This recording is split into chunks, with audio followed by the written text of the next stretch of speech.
Hello friends. In my video, I will be talking about total four matches. The two matches today on 30th October, South Africa versus Sri Lanka and Australia versus England. And I will also be giving my match predictions about the two matches tomorrow on 31st October. First match is Afghanistan versus Namibia, and the second match, India versus New Zealand. I'll be talking in detail about the India versus New Zealand match. So first, let's of all talk about the today's match. The first match was between South Africa and Sri Lanka, and what a thriller of a match it was. That was one of the best matches of this tournament. And in this match, South Africa showed that they are ready to shed their tag of chokers. And this is just the first step. They needed 25 runs of the last two overs and 15 runs of the last over and 14 runs of the last five balls. And everyone, I'm sure, even you must be thinking that South Africa is going to lose this match now. Sri Lanka will win, and the road to semi-finals will now be over for South Africa. But Miller, the killer, had some different thoughts. He hit those two amazing long sixes and stole the victory from the hands of Sri Lanka. And Miller showed that if Asif can do it for Pakistan, then he is not too behind. He too can do it for South Africa. And it was a really thrilling victory for South Africa. But I was a bit baffled by the batting approach of South Africa, the way they approached this total, because this was not a big total. I think South Africa should have chased this total comfortably, but they put themselves in a really strange situation, in a difficult situation while chasing, where it seemed that Sri Lanka had the upper hand and they would win it. Between the fifth over and almost the last over, between this period, it seemed that Sri Lanka had the upper hand. And I think South Africa was experimenting in this match, which they shouldn't be doing because they changed their batting order. Earlier, Bavuma, their captain, was coming as opener, but then he suddenly decided that now in this match he will be coming at number four. So if Bavuma is going to come at number four, he doesn't have that power game to hit the big sixes. So the batsmen around him, they have to play fast. But the other batsmen of South Africa, they were also playing at a strike rate of 100 runs. Their openers, then Van der Dusen, although he looked slightly more aggressive, but he got out to a really good throw. He was run out. And then Adam Markram, he was demoted to number five, and he also played bit slowly. So maybe South Africa need to rethink about their strategy, what type of batting order they want to have. Ultimately, the match had slipped away from the hands of South Africa, but somehow Rabada hit that 1-6 and then Miller hit those two sixes and South Africa won. And for Sri Lanka, two players performed really well. Nisanka, their opener, who made really good half century, and Hasranga, who took a hat trick. But other than these two players, Sri Lankan other players didn't perform well. And that's why they couldn't really steal that victory. They couldn't finish the match. And South Africa managed to win this match and keep their hopes alive of reaching the semi-finals. And now South Africa has reached to number two position in the points table. Their run rate is zero point 0.2 in positive, plus zero point 0.2. They have played three matches, won two matches and lost one match.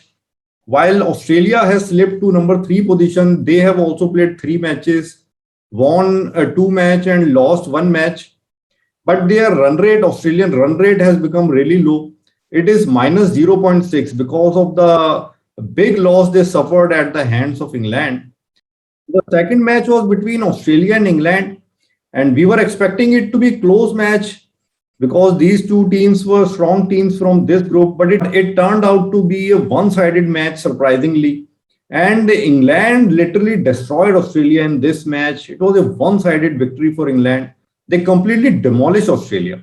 And as I had said in my earlier video also, that if openers of Australia will fail, then Australia will find it difficult against England to post up a good total. And this is what happened. Once Warner failed, then the other batsmen couldn't do much. Even Maxwell, who was in really good form in IPL, suddenly in the same country, UAE, he is looking out of form. He is struggling for runs. Other batsmen also couldn't do much, and Australia couldn't post a good total against England. That was not a winning total. I was sure that England was going to win it after Australia posted such a low total. But England reached that total quite easily, mainly due to Josh Butler, who scored a really destructive 70 plus runs at a strike rate of 200, almost 200, more than 200. And this is very signs for other teams. Their other batsmen are also looking in good form, like Jason Roy, Johnny Bairstow. So England now looks like finishing at the top of the table. They looks like a surety for the semi-final spot because they now have 3 victories from 3 matches. So I'm sure they will now reach the semi-finals, and most probably they will finish at number one in the group table.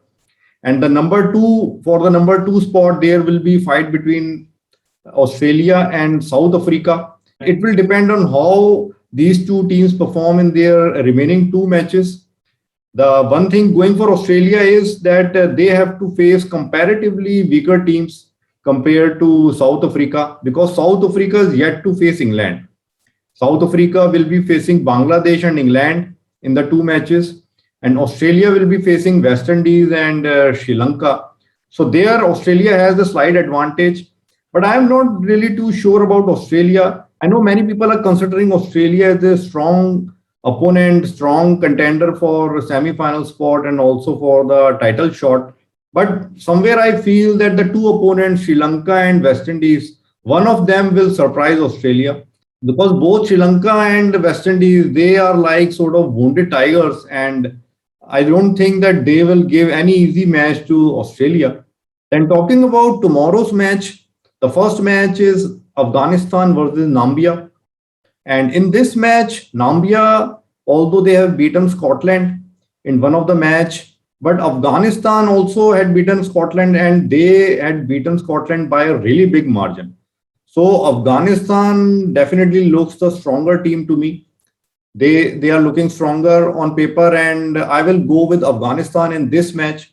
So my prediction for this match is that Afghanistan will beat Namibia in the first match. And then talking about the next match tomorrow, India versus New Zealand. Well, regarding this match, I was reading few comments on my videos. Some of my viewers, some of my subscribers were really eager to know my prediction and my preview about this match, because most of my predictions are coming true in this World Cup. I have now got 5 correct in a row. So they were quite eager to know my prediction. But if you have seen my previous video, like my semi-finalist video and my winner prediction video, then you could have easily guessed in whose favor I was going to give my prediction in this match. But anyways, you still have to wait for a few minutes, because I will be talking about the playing 11 first. Regarding the playing 11, I would say that I am a bit worried about the India's playing 11, because I have heard that India might go in with the same playing 11, and I feel that that is not a good idea. India needs to rectify their playing 11. They need to correct their mistakes, because as far as I am concerned, India hasn't really selected their best possible squad on in this tournament. They should have included Yuzi Chahal into the squad, and they should have included the purple cap winner Harshal Patel. And from the available squad also, I felt that India didn't really select the best possible playing 11 against Pakistan. Like they should have included Ishan Kishan in place of Hardik Pandya, and Shardar Thakur in place of Bhuvneshwar, and Ashwin in place of Varun Chakravarti. So it is better to correct those mistakes, and I would like to see these 3 changes into India's team. And the lineup, if you include Ishan Kishan in place of Hardik Pandya, then I think Ishan Kishan, in case of Ishan Kishan, you can put him at any place, although he is performing well as opener. But if you don't want to disturb the opening combination, then you can even put him directly at number 6 position in the role of a finisher. You never know. You have to put someone there to see how he performs. but I don't think that India will be doing that in this match. So I'm a bit worried about that. And this is a do and die match for both the teams, India and New Zealand. Both the teams know that if they lose this match, then it will be really difficult for that team to reach the semifinals. Both the teams have lost their first match to Pakistan, and they would be eager to win this match. And New Zealand team is also a good team. They would be eager to win this match. But considering the overall conditions in UAE, I feel that India has the upper hand going into this match.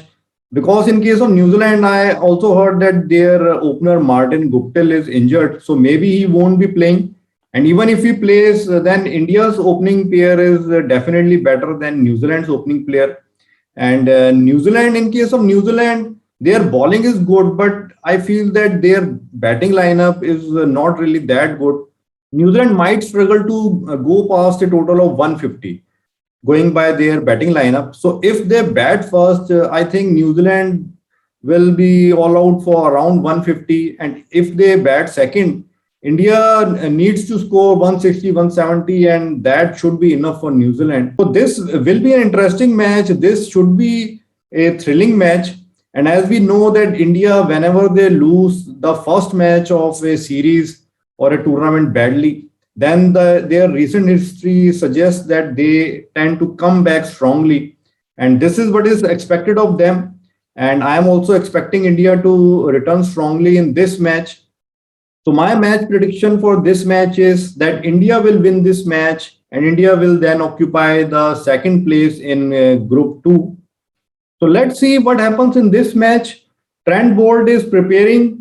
He feels that he can also do to Indian openers what Shaheen Afridi did. But I'm sure that Indian openers would be prepared this time. They would be able to handle the left arm pacer Trent Bolt. So let's see how interesting this match is. Okay, friends.